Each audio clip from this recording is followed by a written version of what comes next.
کتابیں تو لکھی تھی میں نے ٹی وی میں آنے سے پہلے سال کے اہم واقعات پہ.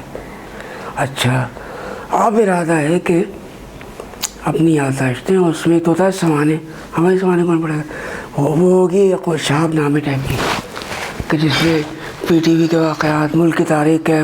پھر میں نے سوچا کہ شخصی خاکے تو ایک ہی نشست میں 20 بن گئے. یعنی آپ کو حیرت ہوگی الطاف حسین سے لے کر نواز شریف. اچھا ایسے لوگ بھی شامل ہیں جن سے وہ جو آج کل آپ کے فیس بک پہ چل رہے ہیں, ان شخصی خاکوں کی بات کر رہے ہیں؟ نہیں, وہ تو ان کو جانتے ہی نہیں. ان میں کچھ کو جانتا ہوں, لیکن نعمت اللہ خان ہے نا, تو جاننے والوں میں تو نواز شریف بھی شامل ہے, الطاف حسین بھی شامل ہے. اور بے نظیر کا تو اتنا ہے کوریج پہ گئے, وہ مجھے نہیں جانتی تھی, میں جانتا تھا انہیں.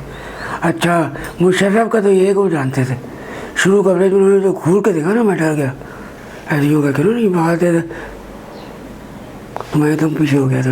تو ان کے چہرے مسکراہٹ دیکھی. میں نے کیمرہ مین سے ہمیں پتہ کیا وہ گھور کے دیکھ رہے ہیں. میں چلے پاگل وہ ٹی وی پہ دیکھتے ہو کہ تو اس کے دیکھ رہے تھے. تو ایک آدھ بار انہوں نے پوچھا خیریت سے, میں کہا. ایک بار وہ کہہ لگے کوئی کام ہوتا ہی گا مجھے اب. تو اس طرح کا تعلق رہا, شوکت عزیز سے تعلق رہا. اور پھر یہ جو رہنما تھا تو ایسے رہنما پروفیسر کپور, محمود اعظم فاروقی, یہ وہ ایسے میں نے لسٹ بنائی 20 بن گئے, صلاح الدین صاحب سمیت. تو یہ رہتا ہے لکھنے کا. ٹی وی کے تجربات, ٹی وی میں کیسے تجربات ہوئے, مختلف سیاسی دور دیکھے, ضیاء الحق, بے نظیر, نواز شریف اور اس کے بعد مشرف, پھر زرداری.